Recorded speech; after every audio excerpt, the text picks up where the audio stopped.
وأقبلوا عليهم ماذا تفقدون قالوا نفقد صواع الملك ولمن جاء به حمل بعير وأنا به زعيم قالوا تالله لقد علمتم ما جئنا لنفسد في الأرض وما كنا سارقين قالوا فما جزاؤه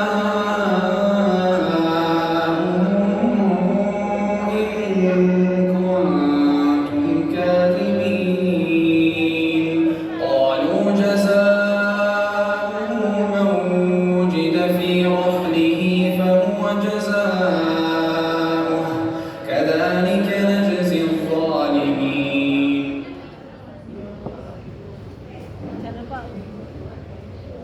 Uyung ana blumbange ngapurane sing akeh ya.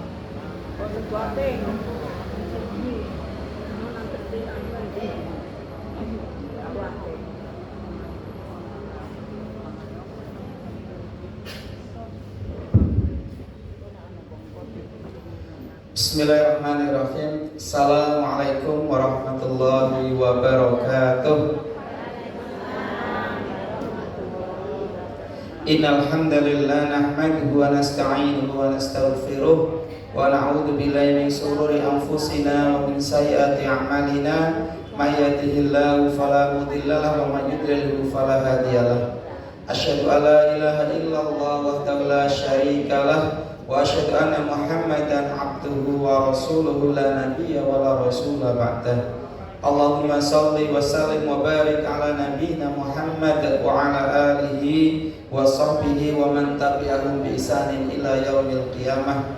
Qala Allah ta'ala fi kitabil karim a'udzu billahi minasyaitonir rajim ya ayyuhalladzina amanu ittaqullaha haqqa tuqatih wa la tamutunna illa wa antum muslimun. Wa qala Rasulullah sallallahu alaihi wasallam man salaka tariqan yaltamisu fihi ilman sahalallahu lahu tariqan ilal jannah.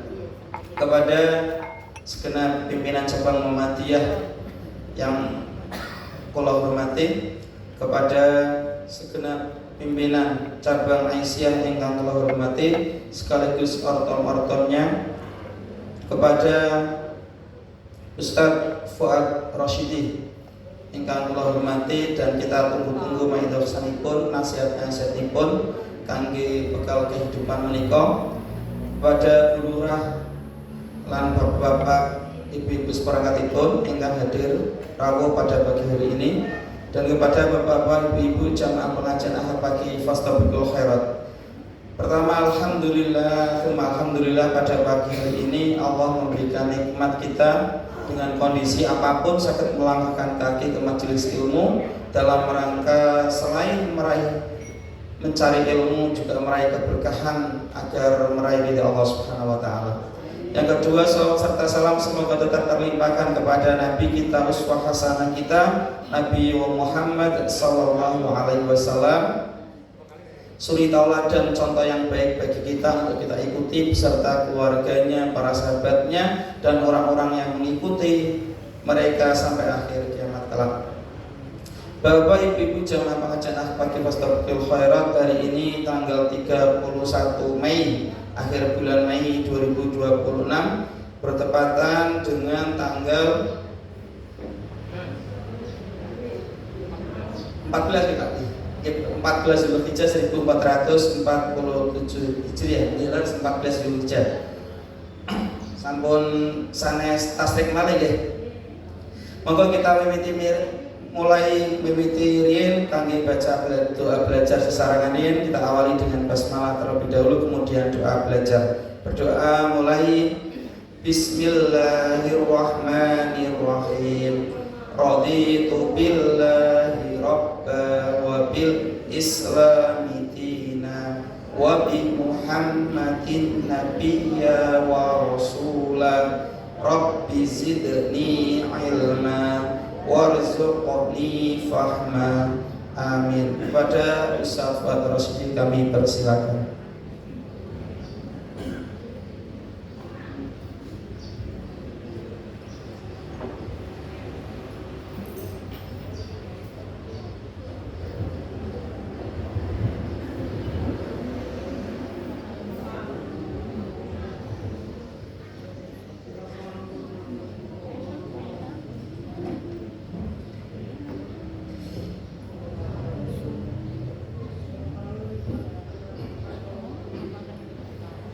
Bismillah. Assalamualaikum warahmatullahi wabarakatuh.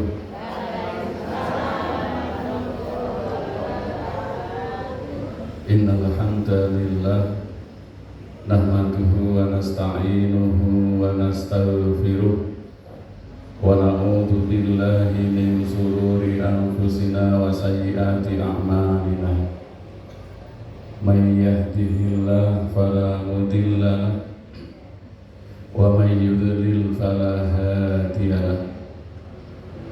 Asyhadu an la ilaha illallah wahdahu la syarika lah wa asyhadu anna Muhammadan abduhu wa rasuluhu la nabiyya wa la rasula ba'dah. Amma ba'du fa ya ibadallah usikum wa iyaya nafsi bitaqwallah faqad fazal muttaqun haitsu qala ta'ala ya ayyuhalladzina amanu taqullaha wal tanzur nafsum ma qaddamat lighad wattaqullaha innallaha khabirum bima ta'malun. Amma ba'du,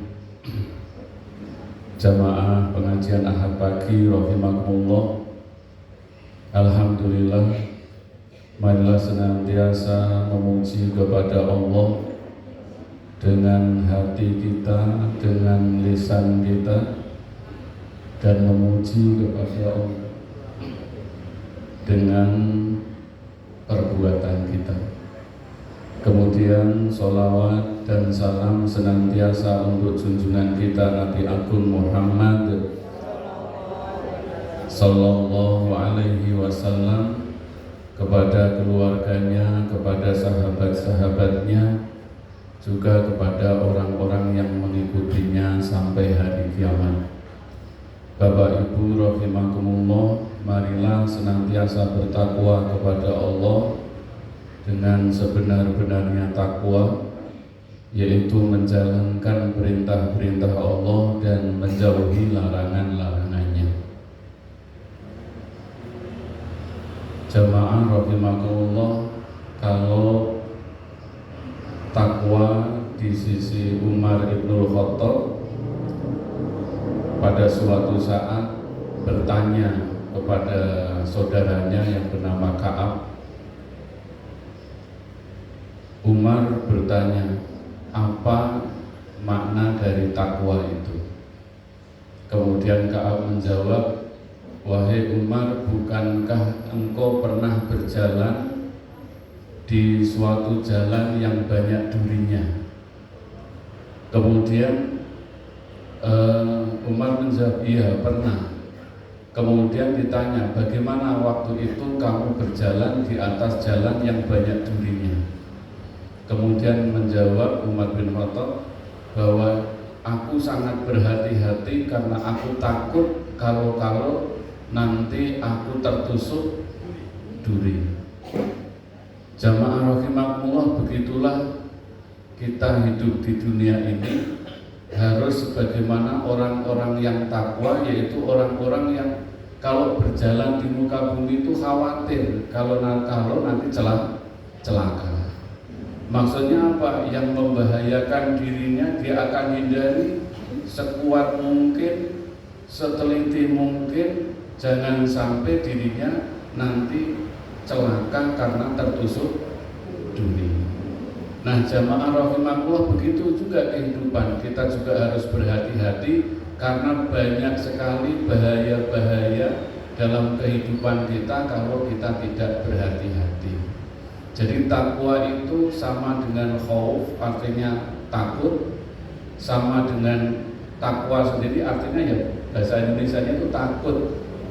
Jadi orang yang berjalan dalam kondisi khawatir, takut, tapi bukan karena takut sesuatu, tapi takut kalau dirinya nanti celaka.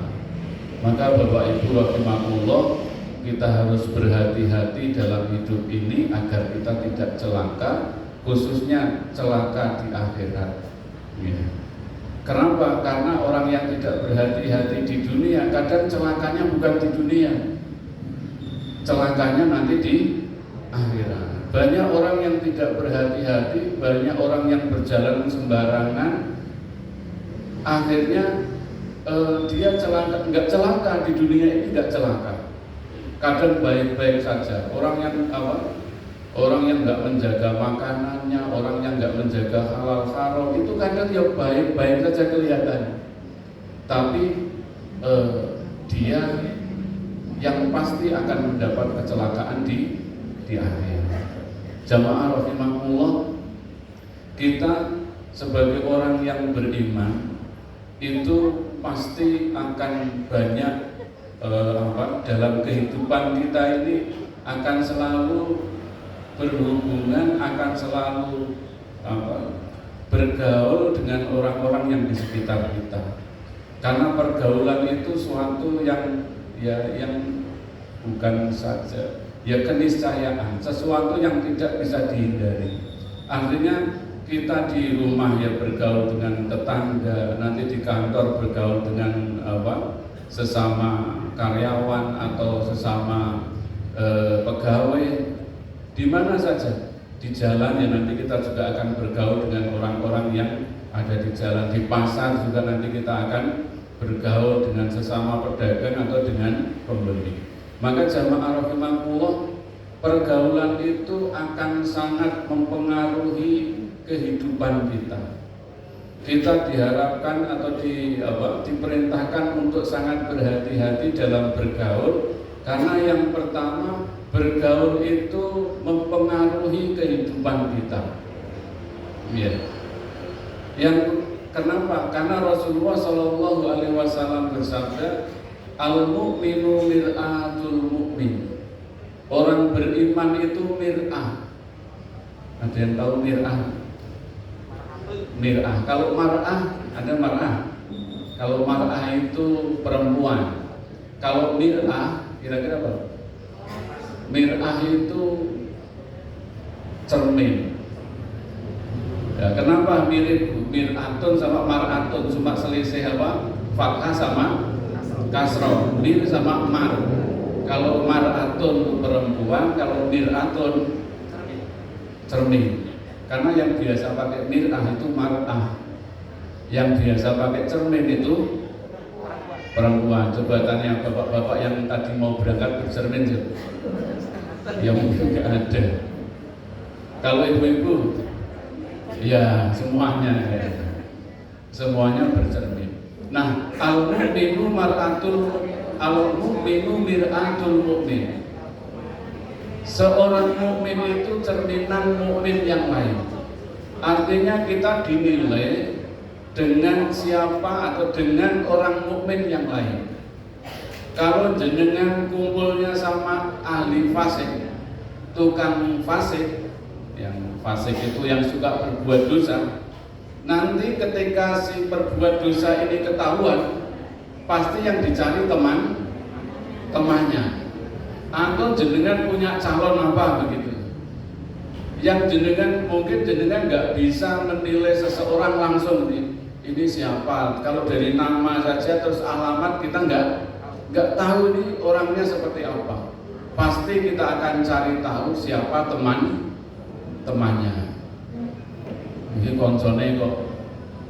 Nah, siapa? Nanti kita akan tahu bahwa ya seperti itulah kira-kira ya. Mirip-mirip dengan siapa temannya. Kalau tiap hari itu ngumpulnya sama tukang ahli mancing, ya kira-kira ya seperti itulah 11-12 pengetahuannya tentang mancing.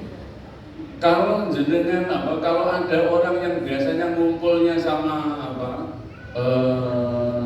sama tukang penghobi sepeda, misalkan sepeda ontel, ya dia akan yang mirip-mirip dengan temannya. Rata-rata penghobi ontel ya seperti ini. Maka jamaah rahimakumullah, kita harus berhati-hati karena kita dinilai dengan siapa kita bergaul. Ya. Kalau ada polisi nyarinya kan mesti kira-kira siapa ini temennya. Ya, untuk nyari pelaku itu kan dicari dulu temennya, kalau belum ketangkap kan dicari nih siapa ini temennya. Nanti temennya biar nunjukkan biasanya di mana, nggak tahu tempatnya, nongkrongnya sama siapa dan seterusnya. Jamaah rahimakumullah, dan juga Rasulullah menyampaikan kepada kita bahwa al-arwahu junudun mujannadah. Namanya roh atau jiwa, al-arwah itu jamak dari ruh, ruhun ya. Al-arwahu junudun mujannadah. Yang namanya roh manusia itu seperti barisan tentara yang sedang upacara. Junudun mujannadah itu ya bala tentara yang sedang berbaris. Maksudnya apa? Apabila ada wama ta'arofa minha, dan apa-apa yang mereka saling mengenal, iktalafa, mereka akan bersatu di situ. Maksudnya mereka dikenali dengan apa yang mereka akan di situ. Wama tanakaro minha, dan apa-apa yang saling mengingkari, maksudnya yang tidak mengenal, ikhtalafa, maka akan berpisah. Maksudnya gini, kalau tentara itu kira-kira yang marinir kalau baris sama angkatan darat apa sama marinir? Sama marinir. Nanti yang pangkatnya apa ya akan berkumpul dengan pangkatnya apa. Yang angkatan udara ya akan kumpul sama angkatan udara. Kalau lagi baris masa terus dicampur ya, kumpul kode tentara nih terus kumpul angkatan udara terus campur, enggak begitu. Bahwa roh itu akan berkumpul dengan yang sesamanya. Maka jamaah rahimakumullah, dengan siapa dia sering berkumpul ya nanti dia akan berkumpul dengan sesamanya. Maka jamaah rahimakumullah, pergaulan itu sangat mempengaruhi diri kita, mempengaruhi seseorang.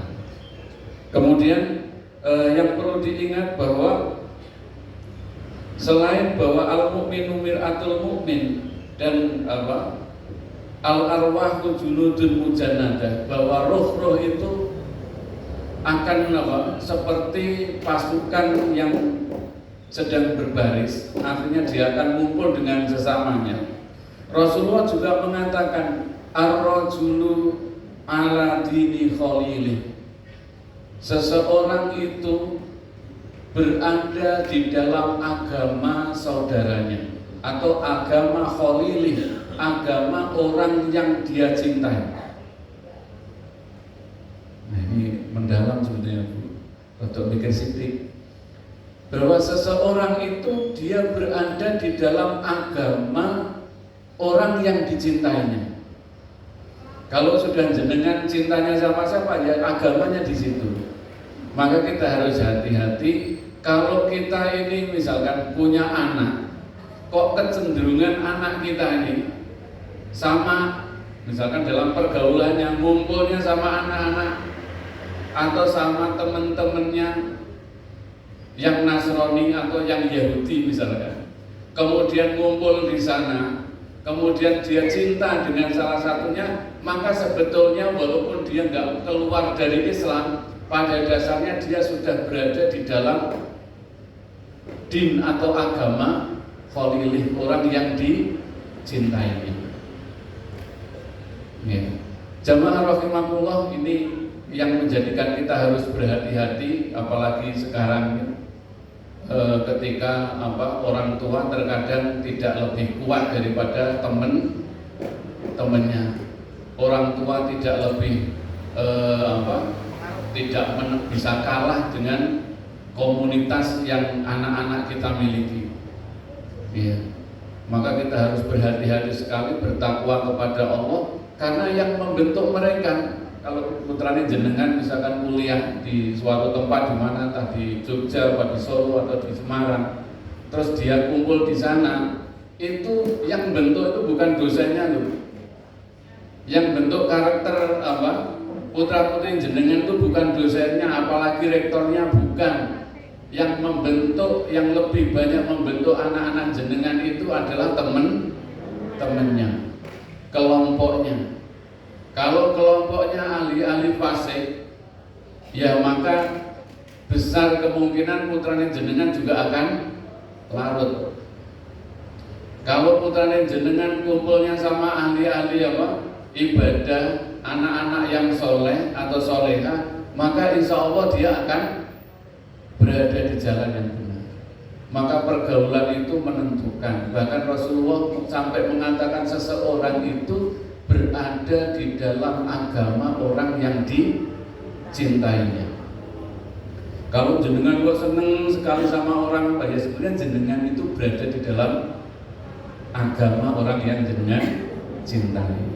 Jamaah rahimakumullah, ada dalil lagi yang menunjukkan bahwa dengan siapa bergaul itu sangat menentukan.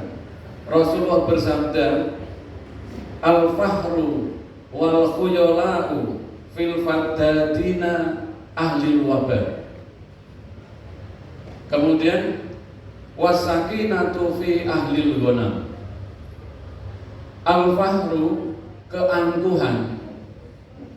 Kemudian wal khuyala, keangkuhan dan kesombongan itu fil faddadina ahlil wabah.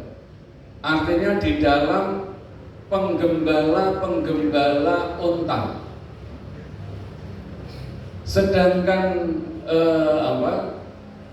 sedangkan wasakinah, sedangkan ketenangan itu li ahlil ghanam, bagi pemilik-pemilik kambing.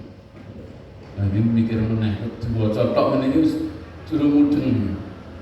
Keangkuhan dan kesombongan itu milik penggembala-penggembala unta yang suka berteriak. Sedangkan sakinah, ketenangan itu milik penggembala kambing. Langsung kalau melihat itu, wah, ini berarti sing duwe unta iki sombong-sombong. Enggak begitu maksudnya.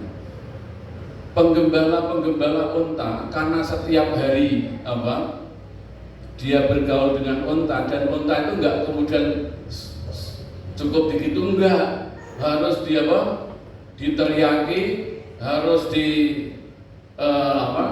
diarahkan begitu, dan bentuknya besar. Maka penggembala unta ini suka berteriak. Enggak bisa terus lembut kayak peternak kambing, enggak bisa. Kenapa? Karena setiap hari dia bergaul dengan unta yang dia akan nurut kalau sudah diteriaki dan dikasari. Sedangkan ghanam itu kambing sama domba. Ghanam itu domba. Sedangkan domba, ada enggak peternak domba yang suka teriak-teriak itu? Enggak ada. Karena domba memang enggak perlu diteriaki, cuma digini aja, kadang keluar sendiri, pulang sendiri. Nggih, kalau ghanam itu wedhus gembel telu. Nek dijarno mawon terus napa mangke wangsul? Ya mbak, suruh masuk ke kandangnya ya masuk, gampang. Maka kebiasaan penggembala unta itu berteriak-teriak, maka orang yang penggembala unta kelihatan sombong, suaranya keras, suka teriak. Artinya apa? Ini lingkungan bisa membentuk kita. Orang pesisir sama orang pegunungan juga beda. Wong Joban kalih wong Sukorejo sing jero niku nggih rada beda. Nggih. Wong Jaan niku paling Wadas niku daerah pundi? Pelantongan niku nggih beda. Caranya apa? Cara berbicaranya. Kalau dia dibentuk dari kekerasan, dia nanti akan menjadi keras karena kebiasaannya. Maka jamaah rahimakumullah, ini yang dimaksud oleh Rasulullah, bahwa seseorang itu terbentuk dengan atau karena lingkungan. Bahkan orang yang bergaul dengan sesuatu dengan 8 golongan, maka dia juga akan mendapatkan 8 hal. Seseorang yang bergaul dengan 8 macam orang, maka dia akan mendapatkan 8 hal juga. Nah, yang pertama ini dari Ibnu Hatim, ini mudah-mudahan jadi pelajaran betul bagi kita agar kita berhati-hati bergaul. Bukan berarti kemudian kita milih-milih, enggak. Artinya seseorang itu nanti dalam bergaulnya harus benar-benar ingat, harus benar-benar takwa, takut kepada Allah. Jangan sampai pergaulannya menjadikan dirinya terjerumus ke dalam dosa. Ya. Ibnu Hatim mengatakan, manjala sama asamaniyati asnaf.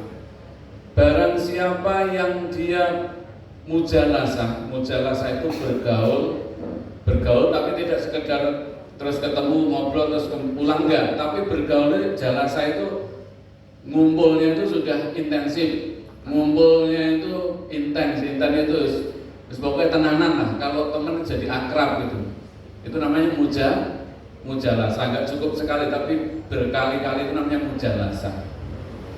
Ya. Barang siapa jalasa atau mujalasa, duduk bergaul ma'a samaniyati asnaf, bersama 8 golongan, zadahullah, Allah akan menambah padanya sama niyata asya, ada 8 hal. Jadi ngumpul sama 8 jenis orang ini, Allah akan memberinya 8 hal juga. Yang pertama, manjalasa ma'al agniya. Barang siapa yang sering ngumpul bersama orang-orang kaya, agniya, zadahullah, Allah akan menambah padanya hubbat dunia, kecintaan terhadap dunia. Warra'iyatu fiha, dan ra'iyah itu rakyat itu sebetulnya menjaga eman ra'iyah. Warra'iyatu fiha, dan dia merasa eman terhadap dunia.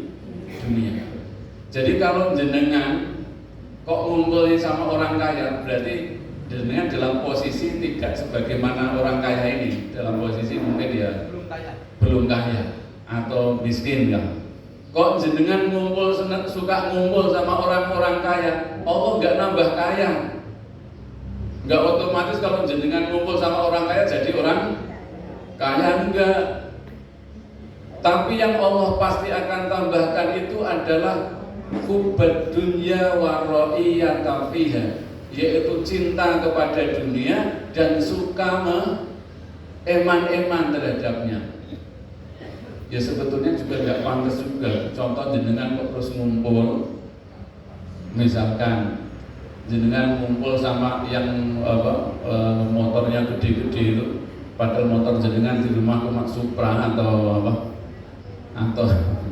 atau Vitus, ngumpulnya sama motor gede itu, ngumpul ke sana, dikiranya terus nanti jenengan dapat pengetahuan apa? Enggak, akhirnya jenengan malah bukan dapat apa-apa tapi dapat cinta dunia. Padahal hubbat dunia itu rasul khoti'ah. Yang namanya hubud dunia, terlalu cinta terhadap dunia, itu pokok pangkal segala perbuatan dosa.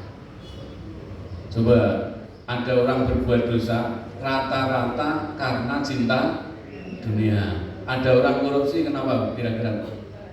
Ya cinta dunia. Kalau nggak cinta dunia, korupsi. Terus ada orang misalkan zina, kira-kira kenapa? Ya cinta dunia. Kalau ada orang sampai berani sampai ngerampok sampai apa, ya karena cinta dunia. Jadi Rasulullah mengatakan al-hubbud dunya ra'su kulli khoti'ah. Hubbud dunya, cinta dunia itu pokok atau pangkal dari setiap perbuatan khoti'ah, dosa. Sing ngawali itu ya karena cinta dunia. Dan orang yang cinta dunia itu pasti hidupnya susah. Wong cinta dunia. Yang kedua, waman jalasa. kalau seperti ini Bu, jangan diprotes. Misalkan Ustaz, saya bergaul sama orang kaya nggak apa-apa, saya biasa-biasa aja. Jangan diprotes. Kalau ini umumnya.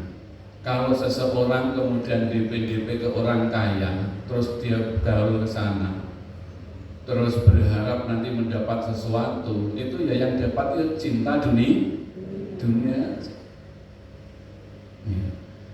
Tidak kemudian dia akan mendapatkan semua solusi dari permasalahan, enggak, tapi malah cinta dunia. Kemudian yang kedua, man jalasa ma'al fuqara, barang siapa yang bermujalasah duduk-duduk ma'al fuqara bersama orang-orang fakir, orang-orang miskin, khasolalahu syukru, akan menghasilkan baginya rasa syukur. Waridho bikismatillah, dan ridho terhadap pembagian dari Allah. Jadi kalau jenengan suka ngumpul sama orang-orang fakir, Allah akan tambahkan pada diri jenengan rasa syukur. Coba jenengan main silaturahim atau apalah, ngumpul ke orang-orang miskin, ke orang fakir, nanti kan jenengan pasti bilangnya apa? Ya Allah, alhamdulillah, tonggo kuwi ya makan aja sampai susah misalnya, kemana-mana yo repot, nggak punya motor misalkan, nggak punya sepeda motor, nggak ada yang nganter, sedangkan jenengan punya sepeda motor, jenengan kan merasa Insya Allah, alhamdulillah. Kalau jenengan bisa beli sesuatu karena melihat tetangganya yang jenengan dekat dengan orang-orang miskin, pasti akan menghasilkan rasa syukur dan ridho terhadap pembagian dari Allah. Orang yang biasanya nggak ridho pembagian dari Allah karena selalu memandang kepada yang lebih tinggi dalam urusan dunia. Nah, kalau maka gimana caranya bersyukur? Yang paling gampang, jenengan ngumpullah sama orang-orang yang lebih bawah daripada jenengan. Udah, jenengan insya Allah bersyukur. Lah kalau belum, ya berarti jenengan pun artinya kesatu. Gitu. Kemudian jamaah rahimakumullah, yang ketiga, waman jalasa ma'as sultan, dan barang siapa yang duduk-duduk bermujalasah bersama para penguasa, itu zadahullahul qaswah, Allah akan menambah pada dirinya kekerasan hati, wal kibr, dan takabur atau sombong. Orang yang suka duduk-duduk bermujalasah DP sama penguasa, Allah akan tambah padanya keras hati dan sombong. Kadang wong dison kayak kenal karo bupati, ngomong karo tonggone bupati kuwi gimana? Kan ada yang orang-orang yang seakan-akan itu kalau sudah kenal sama pejabat itu kayaknya dia ya pasti ngerendahin orang lain, padahal belum apa-apa, belum tentu bupatinya juga kayak merasa dirinya dekat, masih apa terus, apalagi kalau orang yang mujalasah di situ, ya, kok jenengan dekat-dekat sama hakim-hakim itu terus merasa harus kok gampang nek ono urusan apa-apa karo aku, gitu, karena misalkan yang dia duduk-duduk sukanya ngumpulnya sama Kapolres misalnya, kan akhirnya dia berbuat apa yang nggak benar, akhirnya merasa ada yang beki wis tenang kalau aku rasa wedi Kapolres kancaku dhewe. Sombong gak? Sombong. Jangan suka ngumpul-ngumpul dengan sultan penguasa, kecuali jenengan disuruh datang, suruh menghadap, lah itu jenengan menghadap. Lah kalau ngumpul-ngumpul ke sana berharap nanti dapat ini, yang jenengan nanti akhirnya dalam kehidupan keseharian jenengan yang ada hanya rasa sombong. Banyak orang-orang kayak gitu cerita, aku kono pejabat kepala dinas kono kancaku santai wae, mau lewat buri, nah itu biasanya Lah, terus nanti kalau wis kowe rasa wani-wani karo aku cedak karo pejabat. Jadi seperti itulah kalau kita DP mujalasa duduk-duduk banyak bergaul dengan pejabat, sultan, penguasa suatu wilayah, maka akan melahirkan rasa sombong. Kemudian jamaah rahimakumullah, waman jalasa ma'an nisa, dan barang siapa banyak kumpul-kumpul, duduk-duduk bergaul dengan perempuan-perempuan. Nah, kalau gini nih berarti yang ngomong pada waktu itu dia bicara kepada jamaahnya laki-laki. Terus dikandani, barang siapa yang duduk-duduk bergaul dengan perempuan-perempuan, maka zadahullah, Allah akan menambahnya al-jahla, kebodohan, wasyahwata, dan Allah akan tambah syahwat padanya. Ini hati-hati, jenengan yang punya anak laki-laki kok ngumpulnya sama perempuan-perempuan, kurang tambah pinter. Jenengan punya anak sudah mahasiswa, kuliah di mana saya ceritakan, terus kok komunitasnya ngumpulnya kalau sampai wedok. Putrane jenengan kok orang tambah pinter, tambah bodoh. Apa meneh duwe pacar. Lah tambah sawate, tambah bodoh. Semakin banyak tambah bodoh, tambah sahabat, atau kebalikan tambah sahabat ya tambah. Kan banyak cerita tentang bodohnya orang yang diperbudak karena pergaulannya tadi, kemudian akhirnya mungkin jatuh cinta, seneng, jadi kholilah atau kholil, jadi akhirnya bucin lah, bahasa sekarang bucin. Nah pasti orang bucin itu pasti perilakunya bodoh. Wong sejarah itu sudah membuktikan, sejarah sing tapi ini sejarah sing boten. Contoh, pernah dengar cerita Candi Prambanan itu? Siapa Bu? Sing anak-anak muda mungkin Bandung Bondowoso kali situ. Walaupun itu fiktif, bisa buat pelajaran. Bagaimana orang yang jatuh cinta itu begitu bodohnya. Wong jatuh cinta sama perempuan terus kon gawe Candi Prambanan itu biayanya mahal. Ini 1.000 ya, minta dibikinkan 1.000. Walaupun ini mungkin khayalan, fiktif, gak kejadian, cuma mitos saja. Tapi ini cerita mengandung pelajaran. Ya rata-rata orang bucin ya mesti bodoh. Putrane jenengan kok kadung seneng napa-napa terus mesti jenengan kalah. Ya, kalau melihat sinetron, jenengan nonton sinetron, alhamdulillah saya nggak punya TV, jarang nonton sinetron. Yang sinetron itu rata-rata kalau ada laki-laki jatuh cinta sama perempuan, itu yang salah biasanya siapa? Orang tua. Ini sing salah wong tua nih, pengen nonton sing salah wong tua nek antar konflik. Ada nggak anak yang mendahulukan orang tuanya atau pacarnya? Kira-kira sih? Ya pacarnya. Padahal jenengan pun sudah melahirkan, sudah memberi nafkah, sudah mendidiknya dari kecil. Kalau sakit dengan sampai ditangisi, giliran ketemu sama pacarnya terus jadi bucin karena pergaulannya, jenengan kalah. Jenengan itu diarani wong kolonial, sedangkan anak-anak jenengan Gen Z. Paling Z, paling sakniki, paling coro nomor paling keri pisan wis ora ono nomor eneh. Niku Gen Z sasak niki. Nggih, Pak, leres. Nggih. Jenengan kalah iki kalih. Kenapa? Karena pergaulannya dia itu awalnya dengan orang-orang seperti itu, dengan perempuan-perempuan itu. Lah tadi Bandung Bondowoso niku sekti jarene. Tapi ketemu Roro Jonggrang jadi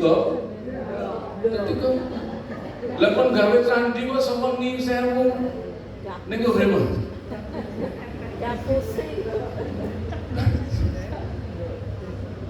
Wis dadi 999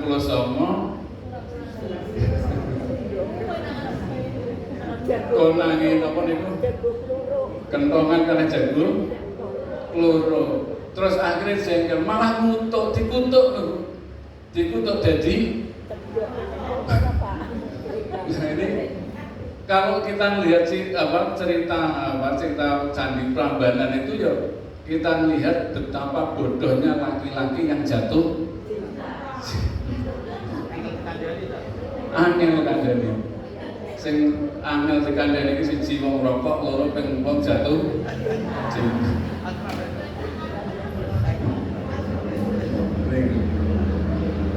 Kenapa? Apa ada orang jatuh cinta itu langsung? Ya mesti dari pendekatan, mesti dari karena banyaknya bergaul tadi.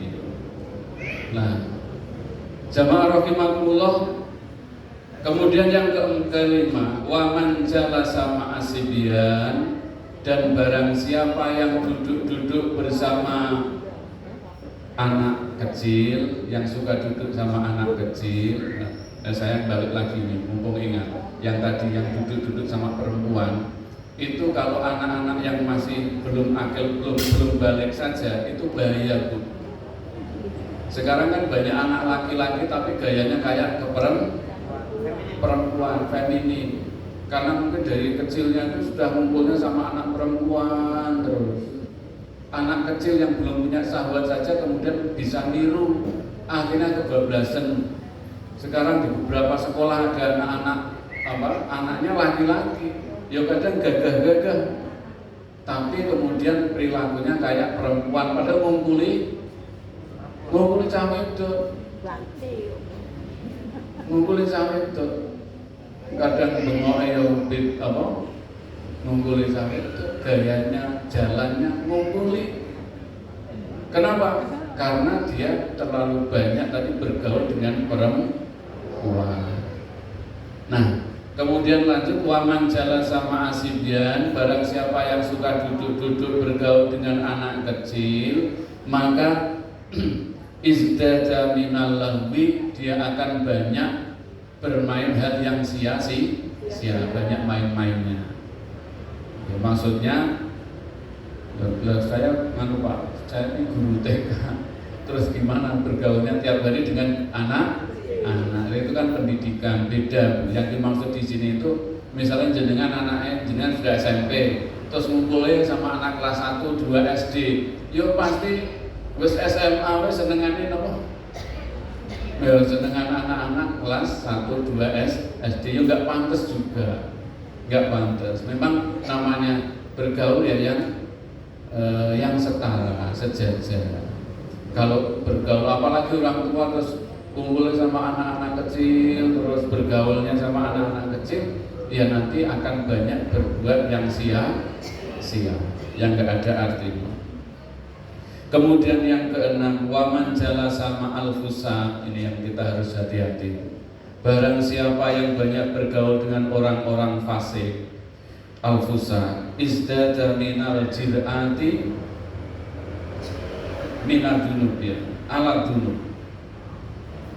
Orang yang banyak bergaul dengan orang-orang fasik, dia akan meremehkan perbuatan dosa. Jenengan kalau orang yang banyak bergaul dengan orang-orang fasik itu orang yang suka berbuat dosa, maka hasilnya adalah jenengan akan meremehkan perbuatan dosa. Masalahnya nopo? Wong sing berbuat dosa koncone dhewe. Nggih napa? Kalau orang lain jenengan kadang bisa keras, mau enggak boleh kayak gitu. Tapi karena yang berbuat dosa koncone jenengan, terus gimana? Koncone dhewe. Ya ora apa-apa. Kan itu akhirnya. Karena temennya sendiri. Dan kalau tiap hari jenengan kumpul sama orang-orang yang suka berbuat dosa, akhirnya perbuatan dosa itu jenengan pandang remeh. Jenengan ahli hibah, ketemu ahli hibah, terus jenengan ngumpul hibah jadi boleh apa? dilarang. Ya jadi boleh diremehkan terus rampok, biasanya ini tonggo itu ngomong ke tonggo kan itu. Karena suka berkumpul dengan orang-orang yang fasik. Ya. Misalkan jenengan kiai kok terus ngumpulnya kali tukang-tukang ahli fasik itu, ya pasti terpampar.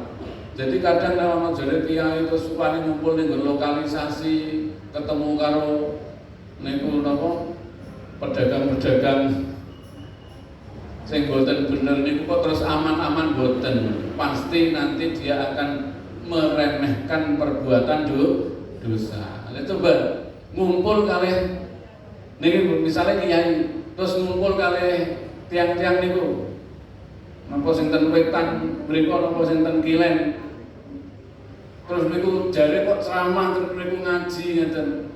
Kinten-kinten perbuatan dosa yang ada di situ gimana? Jadi apa?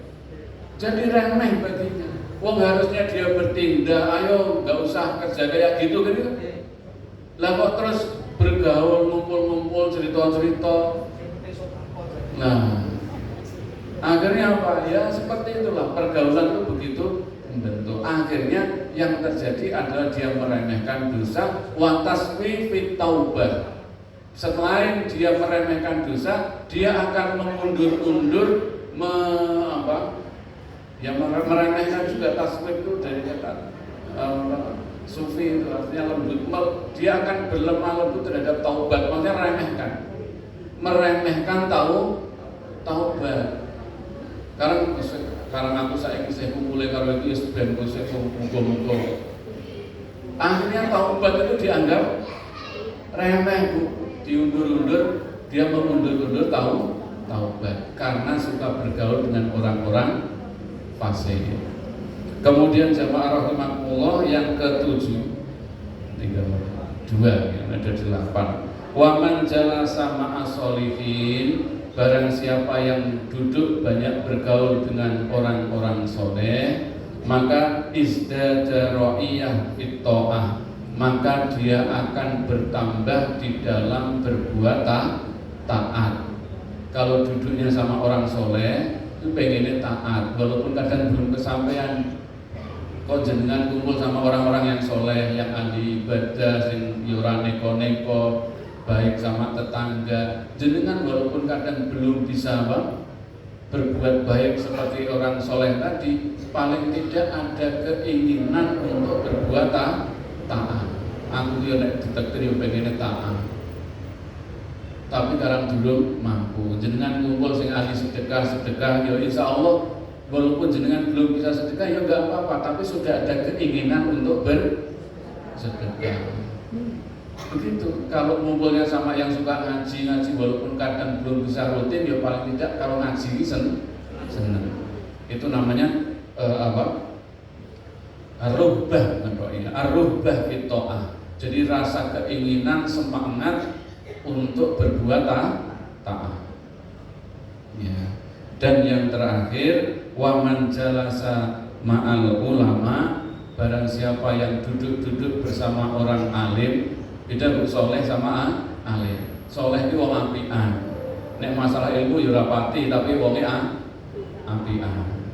Ya ora tau ngrasani tanggane, ora tau fitnah, ya omongane ya apa lemah lembut, ora kasar, ora tau ngapusi, jarang ya ora tidak ketahuan berbuat fasik-fasik. Itu namanya soleh. Nek masalah ilmu ya kadang kurang, ya ora pinter ngaji, tapi wonge apik lah. Kalau jenengan kumpul dengan orang-orang baik seperti ini, maka akan timbul semangat, keinginan untuk berbuat baik. Sedangkan kalau berkumpul dengan ulama, orang-orang yang pandai, orang-orang yang alim di dalam ilmu, maka izdada minal ilmi wal amal, maka akan izdada akan bertambah ilmu, juga akan bertambah amal. Jadi kalau jenengan ketemu suka ngumpul dengan orang-orang alim itu Maksudnya orang alim itu orang yang pandai di dalam ilmu agama khususnya. Maka kita akan bertambah ilmu juga akan bertambah amal. Bapak Ibu rahimakumullah, itu beberapa pelajaran khususnya dari Ibnu Hatim tadi menjadi pengingat bagi kita. Bukan berarti kemudian kita membatasi wis rapat ono, rapat ngelo, rapat ngidul, rapat ngetan, ora meh ngulon wedi. Tapi maksudnya adalah jenengan tetap bergaul, tapi bergaul yang jenengan ada kehati-hatian, tidak larut dan tidak menjadikan jenengan berkumpul menjadi ya sekedarnya saja dengan mereka. Jangan sampai jenengan nanti dihitung sebagai komunitas itu. Jenengan kumpul sama komunitas ahli fasik, ya nanti ketemunya jenengan dihitung ahli fasik. Ya, sebelum sampai dihitung seperti itu, maka jenengan wajar saja bergaulnya menjadi lebih berhati-hati. Bapak Ibu, alhamdulillah demikian yang kami sampaikan. Mudah-mudahan bermanfaat nasihat-nasihat dari para ulama tadi, dari hadis-hadis Rasul. Mudah-mudahan kita dijaga oleh Allah dari orang-orang yang fasik. Kemudian ditambah ilmu kita karena kita banyak berkumpul dengan orang ahli. Ditambah amal kebaikan kita atau kesolehan kita karena kita berkumpul dengan orang-orang soleh. Kemudian ditambah rasa syukur kita karena kita banyak bergaul dengan orang-orang fakir dan miskin. Nah, kalau berkumpul dengan orang kaya hati-hati, jangan kadang iri, kadang dengki, kadang malah cinta dunia. Terus ditambah apa-apa, gitu kan? Nah, tambah loro hati. Nah, makanya bergaul dengan yang kira-kira kita tambah syukur kepada Allah. Demikian, mudah-mudahan bermanfaat. Kalau ada kesalahan, mohon maaf yang sebesar-besarnya. Akhiru da'wana alhamdulillah, billahi taufiq wal hidayah. Wassalamualaikum warahmatullahi wabarakatuh.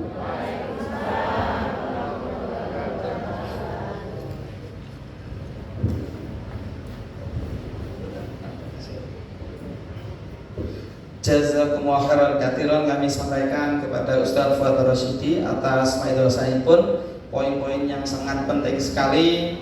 Niki nek boten dicatet kayaknya kata saya leleng ya Bu. Niki alhamdulillah ada Bapak yang mencatat niki.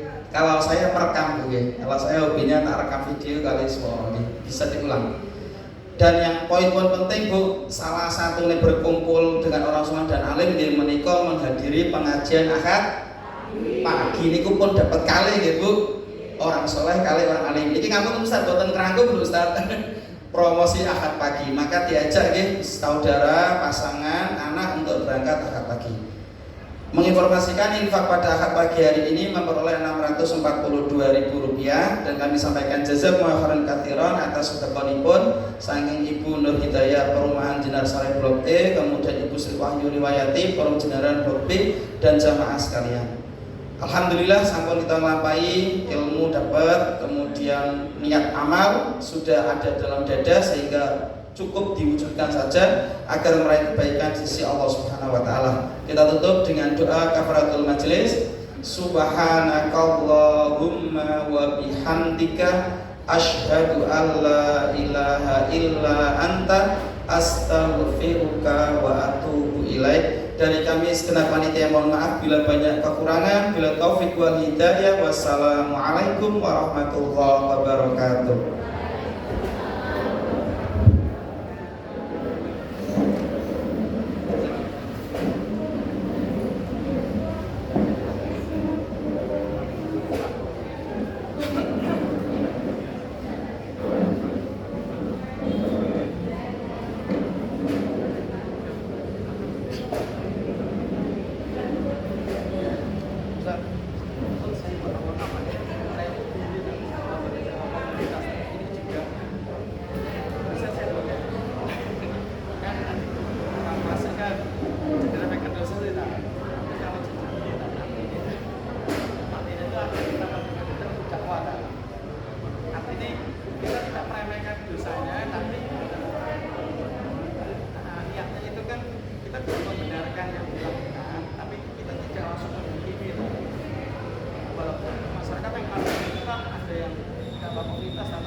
sholat Pak.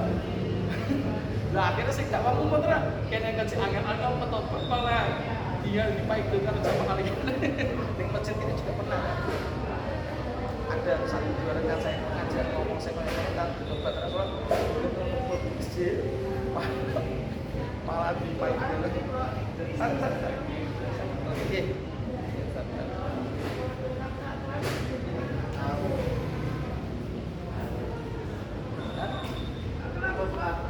Buat apa kita Quran pagi? Nah, kakak nggak tahu apa ayat kenapa itu? Tahu kan? Selfish. Ini. Hidup